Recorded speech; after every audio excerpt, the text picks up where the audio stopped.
नमस्कार, ABC channel में आपका स्वागत है। मैं हूं सचिन श्रीवास्तव और आप मेरे साथ देखेंगे आजमगढ़ से जुड़ी खबरें। आइए नजर डाल लेते हैं आज की खास खबरों पर। खबर के प्रायोजक हैं Sarvodaya public school, Harbanshpur, Azamgarh. Admission open.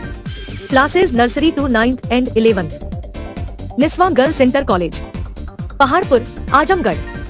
Admission open classes nursery to 11th। IIT और नीट की तैयारी। Paradise international school, Heera Patti, Azamgarh. Admission open. Play group 2 class 9 और लाइफस्टाइल फर्नीचर बेलानाडी, आजमगढ़।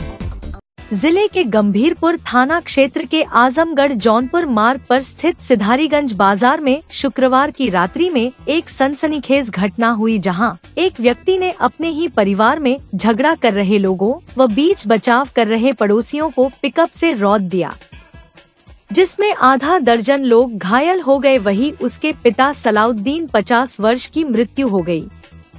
गंभीरपुर थाना क्षेत्र के रानीपुर रजमो गांव के सिधारीगंज बाजार में सलाहुद्दीन अपने सपरिवार के साथ रहते थे। शुक्रवार की रात्रि में लगभग 12 बजे सलाउद्दीन के लड़के अफरोज व उसकी मां में विवाद हो गया, जिसमें मारपीट हो गई। सलाउद्दीन व उसके पड़ोसी बीच बचाव करने पहुंचे, तभी सलाउद्दीन का छोटा पुत्र फिरोज पिकअप पर अलमारी लादे हुए कहीं से आ गया और गुस्से में पिकअप को सलाउद्दीन व अन्य लोगों के ऊपर चढ़ाते हुए चला गया। इस दौरान लोगों में अफरा तफरी मच गई, चीख पुकार होने लगी। पास पड़ोस के लोगों ने सभी घायलों को प्राथमिक स्वास्थ्य केंद्र मोहम्मदपुर ले आए, जिसमें सलाहुद्दीन पुत्र यूनुस और उसके पड़ोसी संतोष गौड़ उम्र 50 वर्ष पुत्र लालचंद, सुशील गौड़ 22 पुत्र संतोष की हालत गंभीर होने पर चिकित्सक ने जिला अस्पताल के लिए रेफर कर दिया, जहां जिला अस्पताल पहुंचने पर चिकित्सक ने सलाउद्दीन को मृत घोषित कर दिया। वहीं घायल विष्णु गौड़ 19 वर्ष पुत्र संतोष, अंशुल गौड़ 21 वर्ष अनिल, बिना गौड़ 40 वर्ष पत्नी अनिल, अभिमन्यु 18 वर्ष पुत्र संतोष, अफसरी 45 वर्ष पत्नी तौफिक को प्राथमिक स्वास्थ्य केंद्र मोहम्मदपुर में इलाज के बाद छोड़ दिया गया। मृतक के भाई जलालुद्दीन ने गंभीरपुर थाने में तहरीर दिया है।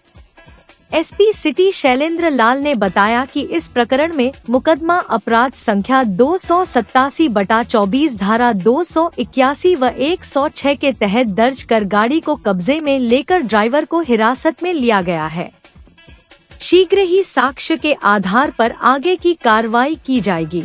साले लगता है। कहाँ के रहने वाले, क्या नाम है? वो रानीपुर रजमो सिधारीगंज के रहने वाले, और वहाँ रोड पे खड़े थे और कुछ लोगों से उनके परिवार में मोहज्जत हो रही थी।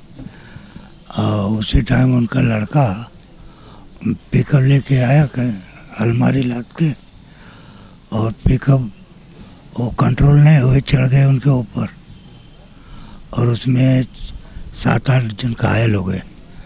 इनके पिताजी का जान खत्म हो गया और बाकी लोग का किसका पैर में मार लगा, सर में मार लगा, सब लोग एडमिट है। क्या लग रहा है आपको, मारपीट की वजह से सब घटना किया? नहीं, वो तो अनजाने में हो गए। उसका अपने पिताजी का कोई जानबूझ के मर्डर करेगा। गाड़ी का वो बात किया उससे, तो वो बता रहा है कि ब्रेक लगा नहीं, मैं कोशिश किया, लेकिन अब एक बार गाड़ी चली गई। अनजाने में हुआ जी। कितने लोग घायल हैं इसमें? इसमें 6 जन है ना, उधर 6 7 जन, 1 जन एक्सपायर हो गए, 6 जन एडमिट है। लगल अपने अपने घरे में, फिर दोबारा लोग झगड़ा करत रहना, मोटी से गोजी लेके अपने बहन के अपने मतारी के मारा लगना। बस हमारे घर का हमारे जेठ देवर देवरान लड़का बच्चा सब लोग आल छोड़ावे, वो लोग छोड़ौता, तब ले उनका दूसर भाई उधर से गाड़ी लेके अपन अने चढ़ावत होते चल गई ना। अब यहाँ से माले सब के उठा जा, उनके जाई पकड़ के रोई सब है, तो उनके पकड़ के रोई के कैसे सब उठावे। यह घटना है और ये बात ना कि हमने घर से झगड़ा, मतलब उनका क्या नाम है? फिरोज आया, अफरोजा का है बीरहवाल। अफरोज अपने बहन मतारी के मारत रहना, हमारे घर का लड़का आदमी सब छोड़ावे आया।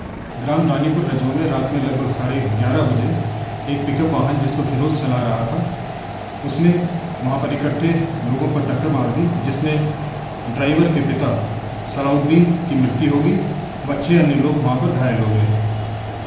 इस प्रकरण में मुकदमा अपराध संख्या 287/24 धारा अंतर्गत 281 व 106 BNS का कायम किया गया। ड्राइवर व गाड़ी हिरासत में शीघ्र साक्ष्यों के आधार पर नियमानुसार कार्रवाई की जाएगी। जिले के मुबारकपुर निवासी एक युवक की कुवैत के फरवानिया में बिल्डिंग की छत पर शव मिलने से उनके परिजनों में कोहराम मच गया। परिजनों ने हत्या की आशंका जताई है। मिली जानकारी के अनुसार अबूजफर उम्र 30 वर्ष पुत्र अब्दुल हक बावर्ची मोहल्ला पुराबाग निवासी 27 माह पहले अपनी रोजी रोटी के लिए कुवैत की एक कंपनी में काम करने गया था। सब कुछ ठीक ठाक चल रहा था। अचानक से गुरुवार रात 9 बजे उसके घर पर किसी ने फोन कर सूचना दी कि अबूजफर का शव मिला है, उसी की बिल्डिंग के सबसे ऊपरी मंजिल पर। यह सुनकर घर के लोग हक्का बक्का हो गए और घर पर मातम छा गया। इसकी सूचना जब लोगों में हुई तो आसपास क्षेत्र में सनसनी फैल गई। वहीं जब हमने अबूजफर के पिता अब्दुल हक से बात की तो उन्होंने बताया कि कुवैत में मेरे लड़के के साथ मारपीट हुई जिसमें उसकी हत्या कर दी गई। उन्होंने बताया कि मेरा लड़का एक कंपनी में पैकिंग का काम करता था, 27 माह पहले गया है, सब कुछ ठीक ठाक चल रहा था, कोई परेशानी नहीं थी। उसके साथ मुबारकपुर, बिल्रियागंज और कई जगहों के लड़के साथ में काम करते थे। अब्दुल हक ने बताया कि कुवैत में मेरा एक और बड़ा लड़का भी रहता है, जो उसके यहाँ से 50 किलोमीटर दूर पर काम करता है। इस घटना के बाद वहाँ मौके पर पहुँचा है, लेकिन पुलिस ने उसे शव को न दिखाने की बात कही है। पुलिस का कहना है कि जांच प्रक्रिया के बाद शव को दिखाया जाएगा। उन्होंने बताया कि लड़के को चाकू से मारा गया है और गर्दन पर भी निशान मिला है। पुलिस ने कई लोगों को हिरासत में लिया है। अबूजफर के पिता का कहना है कि उसकी बॉडी इंडिया मंगाई जाएगी, जो भी प्रक्रिया हो उसे पूरा किया जाएगा। मृत युवक के 5 बहन व 4 भाई में वह दूसरे नंबर पर था। घटना घटी अब तो बाद में हमको पता लगा कि वहाँ मारपीट हुई थी, उसके जान से किसी ने मार दिया। कब आपको जानकारी हुई है? कल 8 साढ़े 9 बजे रात को पता लगा। अच्छा, ये जानकारी कौन दिया? वो इनके से पता लगा, जानकारी बच्चे ने नहीं दिया था। किसी से गए थे विदेश में? ये गए थे करीब 27 महीना हो गया था। क्या करते थे वहाँ पर? ये लिफ्ट का जो पैकेट वैकेट भराती है ना, नमकीन की, यही बना रहा था। तो सब कुछ ठीक ठाक था मामला? हाँ, एकदम बेहतरीन था, कोई बात नहीं थी। कोई कभी परेशानी? कभी कोई परेशानी बताया ही नहीं। अच्छा, तो और भी लड़के यहाँ पे काम करते थे उसके साथ कि अकेला ही यहाँ पे था? नहीं, और तो इधर उधर के मुबारकपुर भी थे और इधर उधर के थे सर। हाँ। तो और आपका बड़ा लड़का भी वहाँ पर है? हाँ, वो दूसरी जगह रहता है, वहाँ नहीं रहता है। उसके दूसरी जगह? तो 50 किलोमीटर दूरी पर। घटना के बाद वहाँ पहुँचे कि नहीं वो लड़का? पहुँचा। तो क्या प्रक्रिया हो रही है आगे? तो मतलब कि एम्बुलेंस से खड़ी थी और पुलिस ने वहाँ जाने नहीं दिया और कहा कि भाई मेरा भाई मुझको देखने से, अभी आपको नहीं देखने देंगे, ये पहले लाश जाएगी वहाँ पोस्टमार्टम। हाँ, कहीं भी ले गए हों, उसके बाद मतलब कि हम आपको नहीं। तो कुछ जानकारी है कि झगड़ा किससे हुई थी? जैसे चाकू मारे हैं तो कुछ लोग को पुलिस पकड़ी हुई है? जो लड़का बताया था, वो बताया था कि उसको चाकू मारे हैं और गर्दन भी काटे हैं। अच्छा, हाँ। तो कुछ लोग पकड़ाए गए हैं कि नहीं अभी? उसमें कुछ एक लड़का पकड़ा गया, जो मतलब फोन करके बुलाया था, वो पकड़ा गया है। केवल एक रात में? हाँ, पता लगा था, लेकिन आज इसे हम सुन रहे हैं कि 2 आदमी पकड़े, एक 2 बिलरिया के, एक मुबारकपुर के। अच्छा, आज पता लगा, लेकिन ये सही नहीं है। लेकिन एक लड़के की तो वो सही है कि वो पकड़ा, रात में पकड़ा गया। हाँ। तो क्या चाहते हैं आप लोग? अब क्या चाहेंगे, मतलब कि जो मतलब वहाँ की हुकूमत जो करेगी वही चाहेंगे हम। तो बॉडी यहाँ मंगवाना चाह रहे हैं कि? बॉडी बिल्कुल मिलेगी तो बिल्कुल मंगवाएंगे। अच्छा, सरकार से ये चाहते हैं कि? हाँ बिल्कुल ले लेंगे बॉडी। आजमगढ़ के महाराजगंज थाना क्षेत्र के सहदेवगंज के पास 22 जुलाई को सड़क हादसे में घायल बुजुर्ग की इलाज के दौरान शनिवार को मौत हो गई। सूचना के बाद पुलिस ने शव को कब्जे में ले लिया। शनिवार को दिन में शव का पोस्टमार्टम कराया गया। मृतक 79 वर्षीय शिवचरण सिंह पटेल थे। वह रौनापार थाना क्षेत्र के रोशनगंज के निवासी थे। मृतक के पुत्र रामप्रसाद सिंह पटेल ने बताया कि उनके पिता अपनी ननिहाल महाराजगंज क्षेत्र से 22 जुलाई को साइकिल से घर वापस आ रहे थे। तभी पीछे से शराब के नशे की हालत में बाइक सवार 2 युवकों ने उनकी साइकिल में टक्कर मार दी, जिससे बुजुर्ग गंभीर रूप से घायल हो गए थे। उनका इलाज जिला मुख्यालय के एक नर्सिंग होम में कराया जा रहा था, जहां उन्होंने दम तोड़ दिया। राम प्रसाद सिंह पटेल की पुत्रवधू अर्चना पटेल वर्तमान में क्षेत्र की जिला पंचायत सदस्य हैं। सुनते हैं राम प्रसाद सिंह पटेल ने क्या जानकारी दी। शिवचरण सिंह पटेल मेरे फादर थे। इनका एक्सीडेंट हो गया था। ये महाराजगंज थाने में हुआ था। ये अपने ननिहाल गए थे, देवारा जदीद जुड़वा बनने की हवा, वहाँ से वापस घर के लिए जा रहे थे। अब पीछे से बाइक से आए 2 लोग, मार दिए, उलट गए रोड पर। किस चीज़ से थे? ये साइकिल से थे। हाँ, और 2 लोग बाइक से आए, मार दिए। क्या लग रहा है, जानबूझ के मारे कि अब जो हुआ वहाँ कुछ गाड़ी वाड़ी कुछ नहीं हो, दारू पिए थे। कोई से हमसे उनसे दुश्मनी नहीं थी। वो सब गए थे भैरवबाग थाने, वहाँ से लौटे महाराजगंज दारू या चाहे सादेगंज पिए, फिर एकदम वहाँ कुछ नहीं था। बताने वाले वहाँ से बताए, 80 राय इनके साइकिल में मार दिए। इसके बाद ये वहीं गिर गए। फिर सब वो आगे बढ़े, उनकी मोबाइल गिर गई थी, फिर पीछे हटकर मोबाइल लिए, फिर भाग गए सब।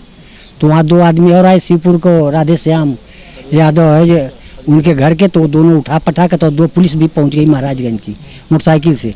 वो भी सब वहाँ पर डॉक्टर एक हैं बगल में, क्या नाम उनका, रामचरण यादव, उनके यहाँ लेकर एडमिट किए। तो किसी तरह से हमारे यहाँ बता दिए कि उनके मैं पिताजी हूँ। तो हमारे यहाँ किसी तरह से फ़ोन उन किए सब, तो हम लोग गए, तो वहाँ से फिर जो उठा कर लाए यहाँ। उपचार के दौरान मौत हुई? हाँ, डॉक्टर दानिश के उपचार के दौरान हो गई। आज 10 बजे हो गई मौत। आप क्या चाहते हैं जो एक्सीडेंट किया, जो हुआ है, कार्रवाई? हम तो उनके ऊपर नामजद FIR कर दिए, जो मारा है। हम हकीकत पता करके किए हैं। हाँ, ये नहीं लिपि किसी को फंसाने वाला बात नहीं। न्याय मिले आप लोगों को? हाँ, दूसरा क्या और क्या। हाँ, न्याय चाहते। विपक्षी दलों द्वारा यूपी की बजट में की उपेक्षा को मुद्दा बनाने और आजमगढ़ सांसद धर्मेंद्र यादव द्वारा बजट भाषण में यूपी का नाम एक बार भी नहीं आने की बात कहे जाने के उपरांत भाजपा के नेता उत्तर प्रदेश को बजट में अप्रत्यक्ष रूप से मिल रहे लाभ गिनाने में लग गए हैं। इसी क्रम में शनिवार को आजमगढ़ भारतीय जनता पार्टी जिला कार्यालय पर आयोजित गोष्ठी और प्रेस वार्ता में भाजपा के प्रदेश महामंत्री गोविंद नारायण शुक्ला ने केंद्रीय बजट पर अपने विचार रखते हुए कहा कि केंद्र सरकार के बजट में वित्त मंत्री ने उत्तर प्रदेश के विकास हेतु 2.44 लाख करोड़ का आवंटन किया है। इस बजट से राज्य में इंफ्रास्ट्रक्चर, उद्योग और ऊर्जा के क्षेत्रों में महत्वपूर्ण प्रगति होगी। बजट में कर्ज गारंटी योजना से उत्तर प्रदेश की 20 लाख इकाइयों को जीवनदान मिलेगा व 22 लाख नए उद्यमी तैयार होंगे। केंद्र सरकार की ओर से 1000 ITI को हब और स्पोक व्यवस्था में अपग्रेड करने की घोषणा में उत्तर प्रदेश के लगभग 100 ITI कॉलेज अपग्रेड होने की उम्मीद है। इससे 3.5 लाख युवाओं को फायदा मिलेगा। इंटर्नशिप योजना उत्तर प्रदेश में 2 लाख युवाओं को लाभान्वित करेगी। उत्तर प्रदेश में हाईवे के लिए चालू वित्त वर्ष में करीब 40,000 करोड़ रुपए मिलने की संभावना है। उत्तर प्रदेश को 10 नए राष्ट्रीय राजमार्ग मिलेंगे। प्रधानमंत्री ग्रामीण सड़क योजना के तहत प्रदेश के ग्रामीण क्षेत्रों की 2000 नई सड़कों का निर्माण होगा। बजट में ग्रामीण सड़कों पर खास ध्यान रखा गया है। उत्तर प्रदेश में रेलवे के डेवलपमेंट के लिए 19,848 करोड़ रुपए दिए गए हैं। झांसी से दतिया तक 23 किलोमीटर की लाइन पर 3 ट्रैक बनाए जाएंगे। पूर्वांचल के औडिहार से सादात तक 19.2 किलोमीटर लाइन का दोहरीकरण किया जाएगा। 22 किलोमीटर रुदौली से सुहावल तक की रेलवे लाइन को डबल किया जाएगा। केंद्रीय बजट में 12 नए औद्योगिक पार्क बनाने की बात कही गई है। इसका सबसे बड़ा लाभ उत्तर प्रदेश को मिलने की उम्मीद है। यूपी में 2 से 3 नए इंडस्ट्रियल पार्क बनने की उम्मीद है। पीएम सूर्य योजना के तहत उत्तर प्रदेश के 20 लाख परिवारों को लाभ मिलने की उम्मीद है। प्रधानमंत्री आवास योजना के तहत उत्तर प्रदेश में कुल 20 लाख शहरी प्रधानमंत्री आवास और 25 लाख ग्रामीण प्रधानमंत्री आवास मिलेंगे। मुफ्त राशन योजना का लाभ प्रदेश के 15 करोड़ लोगों को अगले 5 साल तक मिलता रहेगा। नई कर प्रणाली में कर स्लैब पुनर्गठन के बाद 11 लाख राज्य कर्मचारियों को लाभ होगा। यूपी को केंद्र सरकार से चालू वित्त वर्ष में 2.44 लाख करोड़ रुपए मिलेंगे।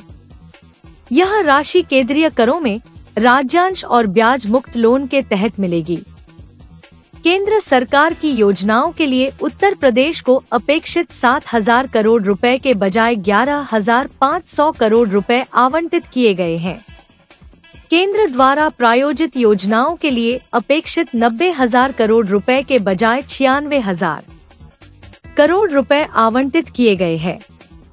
विपक्ष द्वारा यह भ्रम फैलाया जा रहा है कि बजट में उत्तर प्रदेश को कुछ नहीं मिला है, लेकिन बजट में उत्तर प्रदेश को सबसे अधिक अंश मिला है। केंद्र सरकार ने उत्तर प्रदेश के इंफ्रास्ट्रक्चर और उद्योग को उभारने के लिए 2.44 लाख करोड़ का आवंटन किया है, जो राज्य की प्रगति में मील का पत्थर साबित होगा। उन्होंने कहा कि उत्तर प्रदेश में रेलवे के डेवलपमेंट के लिए दी गई राशि यूपीए सरकार के 10 वर्ष के कार्यकाल के तुलना में 18 गुना अधिक है। बेरोजगारी के मुद्दे पर लोगों में भ्रम फैला रही विपक्षी पार्टियों के लिए यह बजट उन्हें मुद्दाविहीन बनाने का काम करेगा। बजट गरीबों, किसानों, महिलाओं और युवाओं के लिए समर्पित है। इस बजट के जरिए उत्तर प्रदेश की एक मजबूत नींव रखने का काम किया गया है। 2024 का जो केंद्र सरकार में हमारी वित्त मंत्री आदरणीय निर्मला सीतारमण जी ने इस बजट को प्रस्तुत किया है, निश्चित रूप से माननीय प्रधानमंत्री जी के नेतृत्व में, मार्गदर्शन में यह बजट देश हित में, प्रदेश के हित में है, किसानों के हित में है, युवाओं के लिए है, नौजवानों के लिए है, महिलाओं के उत्थान के लिए है। यह बजट सर्वस्पर्शी और समावेशी बजट है। इस बजट से भारत को और उत्तर प्रदेश को एक नई दिशा मिलेगी। इस बजट में उत्तर प्रदेश के विकास के लिए 2.44 लाख करोड़ का बजट का आवंटन किया है, जिसमें राज्य में इंफ्रास्ट्रक्चर, उद्योग, ऊर्जा के क्षेत्रों में महत्वपूर्ण प्रगति होगी। और मैं कह सकता हूं कि देश की आज़ादी के बाद 60 सालों बाद लगभग अन्य दलों की सरकारें भी रही हैं, लेकिन इस बजट को तीसरी बार मोदी थर्ड के कार्यकाल में मोदी जी के नेतृत्व में जो बजट प्रस्तुत हुआ है, यह भी अपने आप में एक ऐतिहासिक कार्यकाल भी होगा। इसमें उद्योग के क्षेत्र में बजट में जो कर्ज गारंटी योजना है, 20 लाख इकाइयों को जीवन दान मिलेगा और 22 लाख नए उद्यमी इससे बनेंगे। शिक्षा के क्षेत्र में 1000 ITI हब और लगभग 100 ITI कॉलेज अपग्रेड होने की संभावनाएं हैं। इसमें 3.5 लाख से अधिक युवाओं को फ़ायदा मिलेगा। इंटर्नशिप योजना के तहत उत्तर प्रदेश में 2 लाख युवाओं को लाभान्वित होने की संभावना है। इंफ्रास्ट्रक्चर के क्षेत्र में उत्तर प्रदेश के लिए हाईवे में चालू वित्त वर्ष में 40,000 करोड़ रुपए मिलने की एक अनुमानित संभावनाएं हैं। उत्तर प्रदेश को 10 नए राष्ट्रीय राजमार्ग मिलेंगे। प्रधानमंत्री ग्रामीण सड़क योजना के तहत 2000 नई सड़कों का निर्माण होगा। बजट में ग्रामीण इलाकों पर सड़कों पर खास ध्यान रखा गया है। उत्तर प्रदेश में रेलवे के डेवलपमेंट के लिए 19,848 करोड़ रुपए दिए गए हैं। झांसी से दतिया 23 किलोमीटर की लाइन पर 3 ट्रैक बनाए जाएंगे। पूर्वांचल के औड़िहार से सादात तक 19.2 किलोमीटर लाइन का दोहरीकरण किया जाएगा। रुदौली से सुहावल तक 22 किलोमीटर रेलवे लाइन को डबल किया जाएगा। केंद्रीय बजट में 12 नए औद्योगिक पार्क बनाने की बात भी कही गई है। इसका सबसे बड़ा लाभ उत्तर प्रदेश को मिलने की संभावना है। यूपी में 2 से 3 नए इंडस्ट्रियल पार्क बनेंगे। पीएम सूर्य योजना के तहत उत्तर प्रदेश के 20 लाख परिवारों को इसका लाभ मिलने की पूर्ण संभावनाएं हैं। प्रधानमंत्री आवास योजना के तहत उत्तर प्रदेश में कुल 20 लाख शहरी आवास और 25 लाख ग्रामीण आवास इसमें आवास मिलेंगे। इसमें 20 लाख शहरी और 25 लाख ग्रामीण आवास मिलने की पूरी व्यवस्था है। मुफ्त राशन जो गरीबों को मिलता था वो 15 करोड़ लोगों को अगले 5 साल तक मिलने का प्राविधान है कि इसमें हम देंगे। टैक्स में 11 लाख राज्य कर्मचारियों को इसका लाभ मिलेगा जो पुनर्गठन हुआ है। वित्तीय सहायता में चालू वित्तीय वर्ष में 2.44 लाख करोड़ रुपए उत्तर प्रदेश को मिलेंगे। यह राशि केंद्रीय करों में राज्यांश और ब्याज मुक्त लोन के तहत मिलेगी। केंद्र सरकार की योजनाओं के लिए उत्तर प्रदेश को अपेक्षित 7,000 करोड़ के बजाय 11,500 करोड़ रुपए आवंटित किए गए हैं। आज हम कह सकते हैं कि यह बजट उत्तर प्रदेश के विकास के लिए समावेशी बजट है और मोदी कार्यकाल 3 में जो ये बजट है इससे हम डिजिटल उत्तर प्रदेश, डिजिटल भारत की तरफ भी बढ़ेंगे। एक पारदर्शी व्यवस्था को भी और आगे बढ़ाने में इस बजट का पूरा योगदान होगा।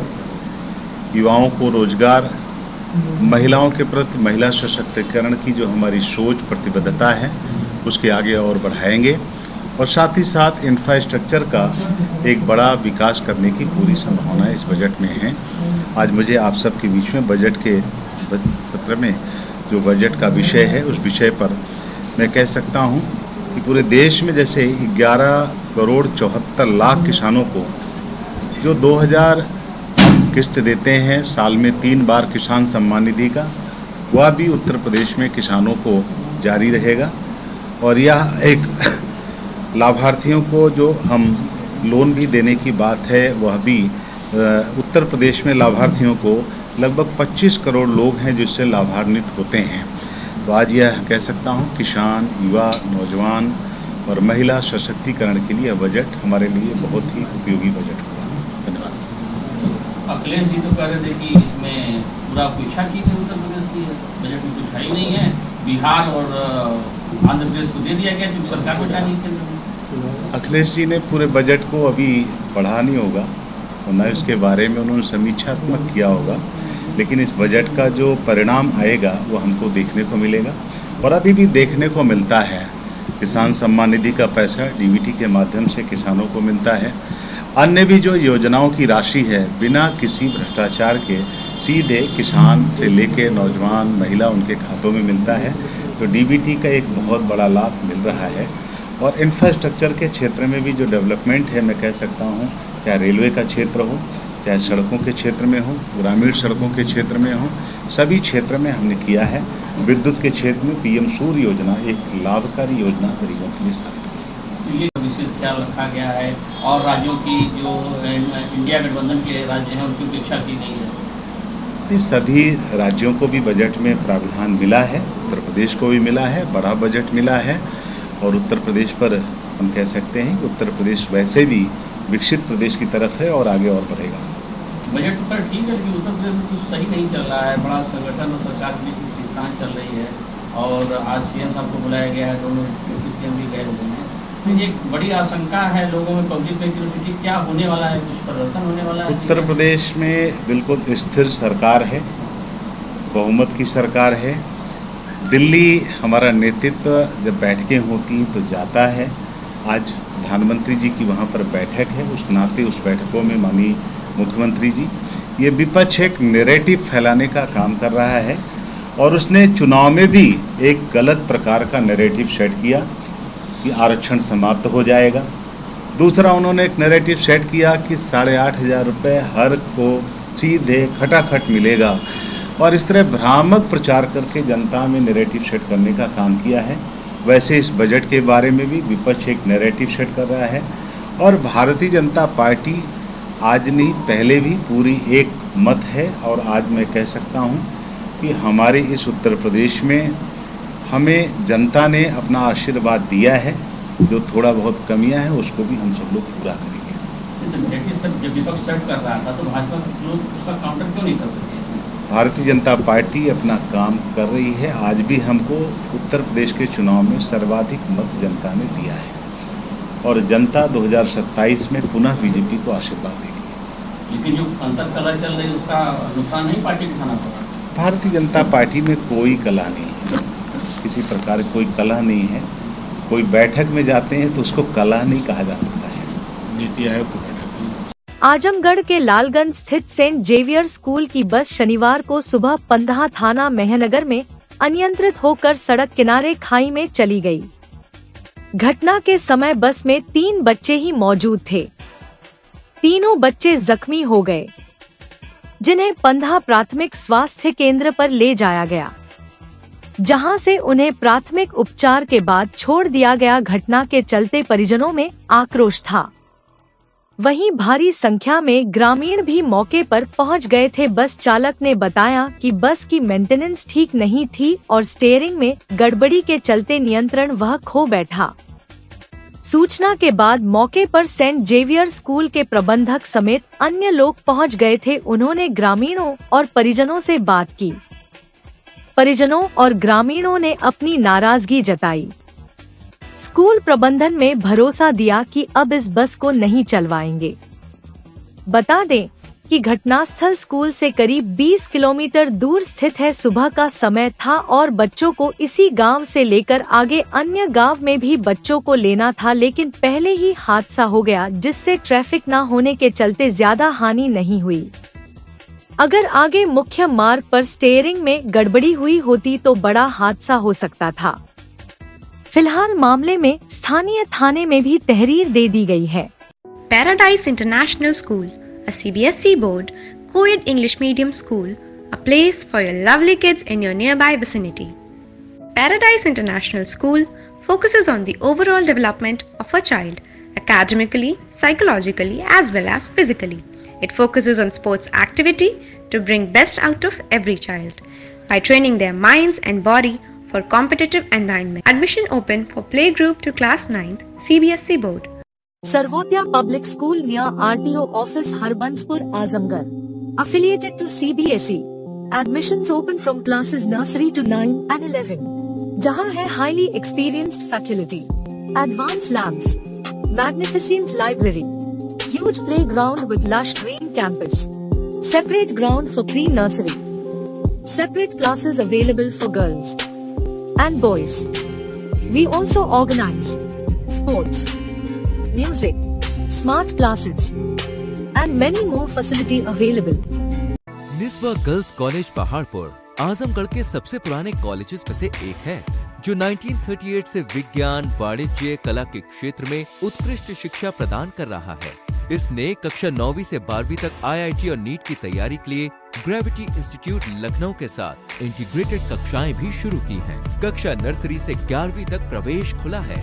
उच्च अनुभव वाले शिक्षकों के साथ उत्कृष्ट शिक्षण पद्धति, पूर्ण सुसज्जित कंप्यूटर लैब, पुस्तकालय और विज्ञान प्रयोगशाला, 24/7 CCTV निगरानी, पावर बैकअप। न्यू एडमिशंस के लिए फॉर्म और प्रोस्पेक्टस अवेलेबल है, तो जल्दी करें। Lifestyle furniture, Belnadi, Azamgarh. सभी प्रकार के फर्नीचर एवं इलेक्ट्रॉनिक सामानों की भरपूर रेंज उपलब्ध। हमारे यहाँ EMI की सुविधा 0% ब्याज पर उपलब्ध। इलेक्ट्रॉनिक सामानों में LED TV, refrigerator, washing machine, air conditioner, air cooler, deep freezer, water cooler, mixer, juicer, iron, fan, induction, battery, inverter, electric geyser, gas geyser, आटा चक्की इत्यादि। फर्नीचर के सामानों में बेड, गद्दा, सिंगारदान, अलमीरा, sofa, table, chair, rack, stool, संदीली, सीढ़ी, डाइनिंग टेबल, झूला आदि। शादी विवाह की हो तैयारी या ऑफिस और घर के लिए सामानों की करनी हो खरीदारी, पहुँचिए लाइफस्टाइल फर्नीचर, बेलनाडी, आजमगढ़।